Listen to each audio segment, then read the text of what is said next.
pessoal, estamos de volta. O que foi? Não sei o que falar. Eu queria falar uma coisa engraçadinha, mas eu não sabia o que. Vou começar de novo. Oi pessoal, a pedido de ninguém, nós estamos de volta para falar sobre a preview do terceiro episódio da 8ª temporada de Game of Thrones, que ainda não tem nome, mas provavelmente vai se chamar A Batalha de Winterfell, A Batalha dos Vivos, Night of the Living Dead. Imagina, vai ser uma frase. Night of the Living Dead. Vai ser tipo uma frase genérica do meio da história que eles vão usar daí, tipo, essa Não, frase é uma aqui. coisa que é spoiler do episódio. Porque o primeiro episódio chamava Winterfell. Tá. Daí eles não quiseram largar o nome do episódio porque ele se passava em Winterfell. Eles não queriam que a gente soubesse que se passava em Winterfell. Aí o nome do episódio 2 é A Night of the Seven Kingdoms. Aham. Se referindo a Brienne. Mas podia ser qualquer coisa também. Pois é, não entendi, não era tão... Ah, eles estão fazendo um Nossa. mistério que não precisa. Eu também acho. E o que a gente tá falando aqui é da questão, tipo, de não ter o nome do episódio na preview, de não ter o nome do episódio no HBO Go quando a gente vai assistir, nem ter o nome do episódio no IMDb. O nome do episódio tá sendo divulgado sempre Um dia depois. horas depois do episódio ter ido ao ar. Então é uma coisa muito bizarra isso. Talvez eles não querem que a gente fique apegado nisso, tentando teorizar em cima, já que a gente já teoriza em cima de todas as outras coisas. Ah, mas daí pra eles é bom, né? Se tiver mais teorias ainda. Então, o que a gente vê nesse preview? Muitas cenas de guerra, preparação pra guerra e gente na guerra. O que não era nada de inesperado. Fora do esperado, exatamente. Desde que divulgaram as durações dos episódios. Esse foi o primeiro episódio de 1h20 que teria na temporada. Depois a gente vai ter outros episódios que vão ter a diferença de 2-3 minutos, mas é basicamente todos eles 1 hora pra 1h20. Então a gente vai ter episódios bem longos, filmes praticamente, e depois de 2 episódios de eles conversando, de eles abrindo os corações, de todo aquele tempo lá, 1/3 da temporada se gasta nisso. Agora finalmente então a gente vai ter um pouco de ação. E espero que seja pelo menos um pouco de ação não só bem feita, porque as cenas... Uma coisa que a gente não pode negar é que as cenas de guerra de Game of Thrones são as melhores coisas que a gente vai ver na TV mundial pra sempre. Pelo menos por enquanto, né? Até que Pelo surja menos uma vai outra chegar Game of Thrones. a nova série da HBO com um orçamento de 20 milhões. Vai saber, nunca se sabe. Nunca se sabe. Mas até o momento são as melhores produções televisivas, as guerras deles. Por mais que muitas vezes elas não façam muito sentido, elas sejam meio clichêzinhas, mas elas são sempre espetaculares visualmente. Isso a gente pode ter certeza que vai ser. Agora, a questão de formações de batalha, esse tipo de coisa, não dá pra esperar muita coisa não. A gente vê os Unsullied na rua esperando os mortos chegarem. Muitas pessoas nas muralhas de Winterfell olhando pra fora. Nós vemos a Sansa na muralha, nós vemos a Arya na muralha. Nós vemos Ser Jorah, ele só aparece ele olhando. Nós vemos o Sam no meio dos Unsullied. Nós vemos o Varys com a Gilly na cripta e o Tyrion aparentemente também lá. Mas as coisas interessantes são que nós vemos o Cão de Caça e o Beric Dondarrion com a espada dele acesa no que parece ser dentro do castelo, não do lado de fora. Exatamente. Então talvez cuidando da entrada pra árvore onde tá o Bran. Talvez eles são tipo ali a última stand entre os mortos-vivos e o Bran. Nós vemos o Theon atirando flechas de fogo, o Theon que disse que ficaria ao lado do Bran pra proteger ele, do Rei da Noite. Então provavelmente alguma coisa aparecendo ali, ou eles tomam um susto. Exatamente, porque a gente vê o Jon lá também. Essa parte é interessante. A gente vê o Jon visivelmente encardido, dizendo que o Rei da Noite tá chegando. E daí na segunda cena que a gente tem o Jon, ele tá do lado da árvore, desembainhando a espada. Sim. E uma coisa interessante disso é o seguinte, a gente... Teoricamente, ele poderia montar num dos dragões e ajudar a Daenerys na luta contra o Rei da Noite. Agora ela não deixou ele montar por conta que ela não confia mais tanto nele depois da história do Aegon. eu acho que não é nada disso. Eu acho que eles chegaram eles tentaram, eles usaram e não deu. A segunda que eu ia terminar de falar agora. Tá, desculpa. Ou ele ajudou ela e acabou caindo lá, porque a gente vê que tem bastante fogo naquele momento em que ele tá lá se preparando pra lutar, tem bastante fumaça, então não é só fogo comum, aparentemente, tem alguma coisa mais acontecendo. Ou ela tá atacando com os 2 dragões lá sozinha e disse assim, não, eu vou fazer isso aqui e tu dá um jeito de fazer outra coisa. Eu vou tentar segurar eles e tu vai lá tentar proteger o Bran e derrotar o Rei da Noite. Porque a gente vê eles conversando em cima do monte e assistindo de longe. A frase da Sansa eu achei muito massa. A coisa mais heróica que você pode fazer é encarar a verdade de frente. E eu quero que isso seja uma discussão mais profunda que não só um discurso de guerra pra deixar todo mundo motivado pra lutar contra os mortos-vivos. Me parece. Seja mais uma continuação da conversa dele com a Daenerys, talvez dessa vez pro Jon. Talvez dela sabendo, né? Porque faz sentido se ela for conversar com o Jon sobre o futuro do Norte, o Jon falar pra ela que ele é o Aegon Targaryen. Mas eles não têm... Bom, provavelmente eles vão ter mais tempo de conversar. Ela tá lá em cima na muralha com a Arya, o Jon. Pois é. Não tá muito longe. Não, e outra coisa também é que a gente viu que vai ter um pouquinho mais de... Tem um espaçamento entre o ataque, não vai começar com o ataque propriamente dito dos mortos-vivos, porque tem ali um gapzinho de tempo onde mostra eles fazendo algumas coisas antes de começar o quebra-pau. Todo preview se passa antes do quebra-pau, aparentemente. Agora eu tenho uma teoria porque a Arya tá correndo no corredor cheio de sangue. Ela tá indo em direção ao Bran. Eu não acho que ela tá fugindo de alguma coisa. Eu acho que ela tá indo em direção ao Bran. E ela tá toda ensanguentada porque ela tava no meio da batalha. Sabe? Gente morrendo à torta e à direito, porque tem muito morto-vivo. Tem muito mais morto-vivo do que vivo. E ela tá correndo pelo castelo em direção ao Bran pra tentar derrotar o Rei da Noite. Pois é que ela tava apavorada e ela tava sem nada na mão, né? Na cena que a gente vê do teaser original, ela tá, tipo, se escondendo. Ela tá, tipo, se escondendo. Ah, sim. E aí E nessa correria que ela tava, não dava pra ver que ela não tinha nada nas mãos dela. Tava correndo normal. Então eu acho que talvez tenha alguma intenção dela de fazer isso. Ou vai que, já que ela tá cheia de sangue, não sejam só os mortos que estão atacando, né? Vai que tem alguns humanos ali junto. Eu acho que ela tá cheia de sangue porque tá tendo uma carnificina lá. Do lado de fora mesmo. E ela vai ver que mesmo ela sendo foda do jeito que ela tá além do ela que tá toda cagada. Tá além do que ela pode fazer. Uma coisa também a gente viu, tem um dragão voando. A gente supõe que seja o Daenerys, porque não parecia o Night King e não parecia o Jon Snow. E não parecia o Jon Snow e também não parecia o dragão de gelo, então teoricamente é mais certo que seja ela. Uma coisa também que aparece a Brienne, mandando o pessoal segurar seu local. Quem assiste The Last Kingdom sabe que, tipo, essa é uma série que privilegia as formas de batalha. Ela fala bem sobre a questão de utilizar o terreno para vencer teu inimigo, as formações estratégicas de cada exército para fazer o seu confronto, como às vezes um confronto pode ser ganho com uma boa parede de escudo, se uma parede de escudo for muito firme. E aí quando eu vi a cena da Brienne dizendo pra eles, vamos segurar e tudo, eu senti falta de ter uma parede de escudos ali, deles realmente fazendo uma parede de escudos. Porque, tipo, é algo tão legal visualmente de se ver e é algo que é tão efetivo dentro de um campo de batalha. Porque ela protege todo mundo e ela permite, principalmente se forem mortos que vão atacar, que eles ataquem de longe, né? Eles só abram os festinhos e fiquem espetando os bichos. Mas vai ser o clássico que nunca falha nesse tipo de filme, nesse tipo de série, que é todo mundo correndo e atacando todo mundo.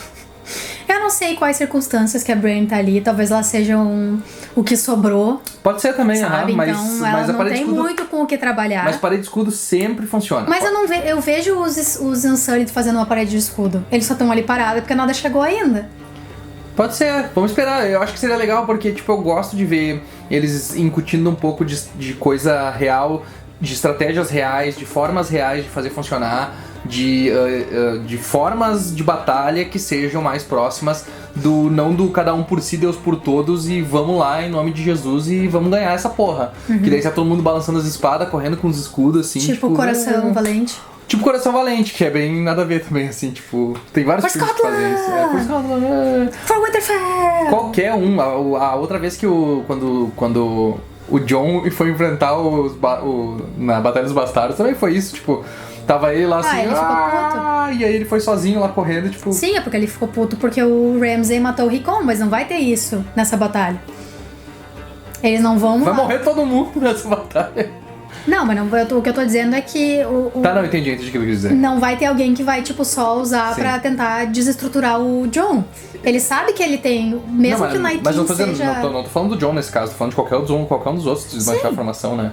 Vamos ver. Eu acho que os Unsullied são mais organizadinhos, de repente, a partir deles a gente começa a ver uma defesa mais interessante. Se bem que eles são tudo bucha de canhão, né?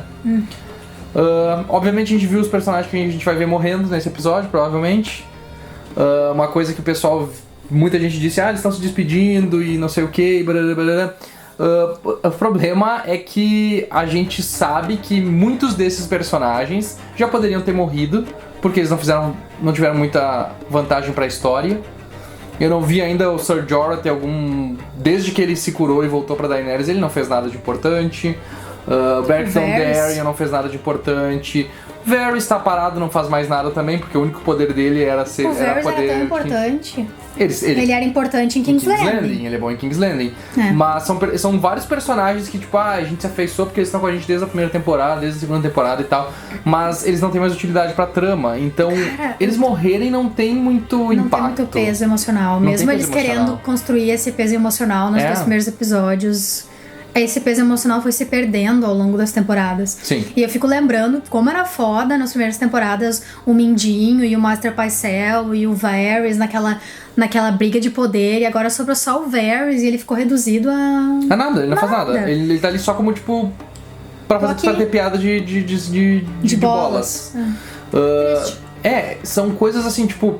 Eu acho que teria mais utilidade se eles tivessem tido algum final durante essas temporadas onde a gente tivesse uma traição, alguma coisa que desse um pouco de peso pra morte deles. Agora, tu só ter esse monte de personagens, jogar eles lá pra eles ser bucha de canhão e todos eles morrerem e tu tentar criar uma emoção artificial que tu não tem pela maioria deles.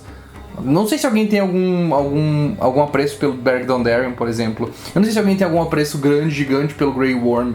Ele apareceu umas vezes, fez alguma coisinha ou outra, mas ele nunca teve um desenvolvimento de verdade. Pra gente se sentir emocionalmente ligado ao Grey Worm, eles tiveram que colocar ele num relacionamento com a Missandei. Sabe? Até o momento do relacionamento com a Missandei, a gente não tinha nenhum envolvimento, nenhuma... Nenhum tipo de desenvolvimento dele.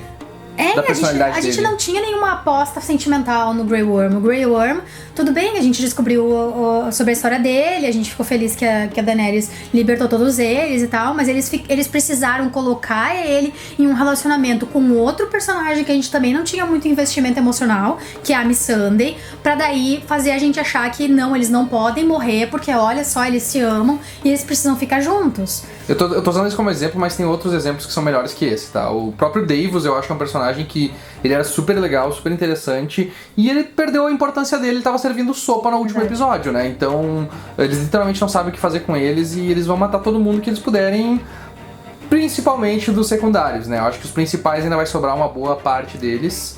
Talvez no momento em que eles estabeleceram um relacionamento entre a Missandei e o Grey Worm, foi sabendo que eles não queriam matar os protagonistas nessa primeira batalha, então eles precisavam criar algum tipo de laço para as pessoas se sentirem emocionadas quando os personagens secundários morressem. Então eles introduziram a Shireen pra gente meio que se afeiçoar mais pelo Davos e ver ele, a parte mais humana dele. Aí eles criaram o relacionamento do Grey Worm e da Missandei, pra daí quando eles morrerem a gente sentir mais, sabe? Porque são essas pessoas que eu acho que vão morrer. E a gente volta na quinta, no SQL os comentários, pelos comentários de vocês, com o nosso bolão de quem é que a gente acha que vai morrer. Deixem aqui os comentários de vocês, quem vocês acham que vai morrer, pra gente falar quinta-feira também. Com certeza, acho que essa é a parte interessante que a gente pode fazer pelo menos no joguinho, mas é aquilo assim, ó, a gente eu não senti nada vendo esse último episódio, porque esses personagens não me importam, a maior parte deles, um ou outro ali que eu gosto, que mais vão me chamar a atenção, mas em geral eles foram mal conduzidos e eu acho que estão ali só mesmo pra servir de forro pras espadas dos White Walkers. Uma coisa interessante também que muita gente tá falando, porque essa batalha, a gente sabe, vai ser a primeira grande batalha com os White Walkers. O que deve acontecer? O Night King, a gente não viu absolutamente nada do Night King até o momento. Será que eles estão preparando uma entrada gloriosa pra ele em batalha? Ou será que a gente vai ter uma teoria que tava rodando por muita gente, que o Night King decidiu ir direto pra King's Landing? Não. E deixou o Winterfell? Eu acho que não, porque é por causa do Bran. Pois é, eu também acho que é por causa do Bran. Eu acho que não por causa do Bran, porque se ele quer matar o Bran, ele tem que ir pra Winterfell. Ele tem que ir pra Winterfell. Mas a teoria que eu tava vendo rolando é que, na verdade, o Bran não tava na árvore coisa nenhuma, eles mandaram o Bran pra King's Landing. Será? Era uma teoria que eu tava vendo nas pessoas. Mas como é que ele ia sentir de qualquer jeito, né? Não ia mudar nada, né? Vamos aqui proteger ninguém. Daí o cara, mas eu sei que ele não tá aí, eu tô indo pro outro lado lá. Ele vai embora, vai seguir. Né? Não faz muito sentido, mas né? Não faz muito sentido. Então a gente tem essa possibilidade do vamos supor assim, tá? Tendo ou não Night King, os White Walkers vêm e destroem o Winterfell. Sobram uns gatos pingados que fogem e vão pra King's Landing ou pra algum outro lugar. Talvez as Ilhas dos Greyjoy. Nunca se sabe, né? Ou a gente tem um empate técnico ali, o Winterfell segura um pouco os White Walkers, mas eles ainda assim conseguem passar e vão em direção a King's Landing, e aí fica aquele meia dúzia de gato pingar tentando se recompor ali e tentar pegar, ver se eles conseguem fazer alguma coisa pra ajudar. De repente a Sansa dizendo, não, foda-se, a gente vai ficar aqui, agora a gente vai ficar no norte aqui, e vocês que se danem lá, vocês que resolvam as pirocas de vocês. Ou será que a gente vai ter a terceira opção, que é o Winterfell ganha, mas fica praticamente dizimado, e aí a gente tem a Cersei se preparando pra atacar.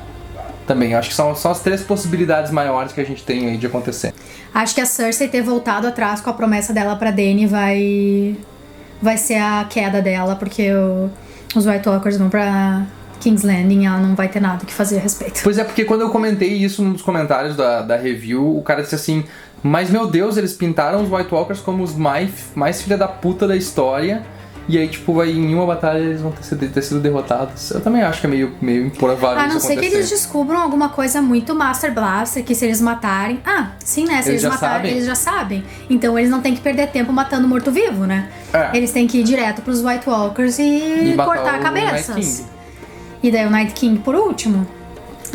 Vê se tem aquela teoria também de que ele tá com um Dragon Glass enfiado no peito e de repente alguém tem que tirar o Dragon Glass do peito dele pra ele poder morrer, que foi uma teoria que a gente leu no último, acho que é seus comentários. Pode ser, é uma coisa bem válida, inclusive, de se pensar sobre o Night King. Até porque tem um símbolo aqui que protege ali, talvez, né?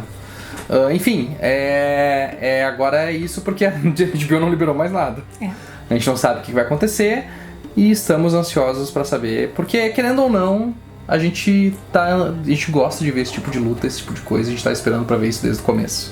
A gente gosta de ver ao status em que Game of Thrones elevou a televisão norte-americana. Com certeza, em questão de qualidade visual e técnica. Exatamente, disso Game of Thrones pode não ser mais a melhor série de todos os tempos, uau, sabe? Como ela era alguns anos atrás. Mas ela é, sem sombra de dúvidas, a série que elevou os seriados de TV a meros semanais, a superproduções com budget de filme. Rivalizando, nesse ano, ele tá rivalizando com o maior lançamento do ano, que é Vingadores Ultimato. Né? Eu acho que essa semana as discussões vão ser Game of Thrones e Vingadores Ultimato, e depois vai continuar Game of Thrones, e depois vai continuar Game of Thrones. E certamente que isso abriu as portas pra várias séries que a gente ama hoje. Com a gente certeza. tem Game of Thrones a agradecer, então apesar da gente criticar tanto, porque a gente acha que caiu muito de qualidade do que ele era quando a gente começou a assistir Game of Thrones, a gente agradece Game of Thrones por tudo que ele trouxe pra TV e pra nossa vida. E se vocês puderem, assistam Last Kingdom, é uma série muito legal, que tem uma temática medieval, não é de fantasia, mas eu gosto bastante, principalmente das questões de batalhas deles, que são maravilhosas e são, com certeza, as batalhas mais interessantes da TV. Tá, chega então. Chega! Já falamos 20 minutos sobre uma preview de 45 segundos. Então tá, pessoal, essa foi a nossa review da preview do terceiro episódio da oitava temporada de Game of Thrones. Não esquece, como sempre, de dar joinha se você gostou, de compartilhar nas redes sociais para outras pessoas virem aqui conversar com a gente, de deixar seu comentário com as suas teorias pro episódio. Nós vamos pegar comentários aqui também pro ICQ, ler seus comentários. Não esquece de se inscrever no canal se ainda não é inscrito, de ir lá participar do nosso grupo do Facebook, de olhar em nosso Apoia-se, porque a gente tá com uma série especial para apoiadores com o nosso react de todos os episódios de Game of Thrones, oitava temporada. E até quinta. Tchau!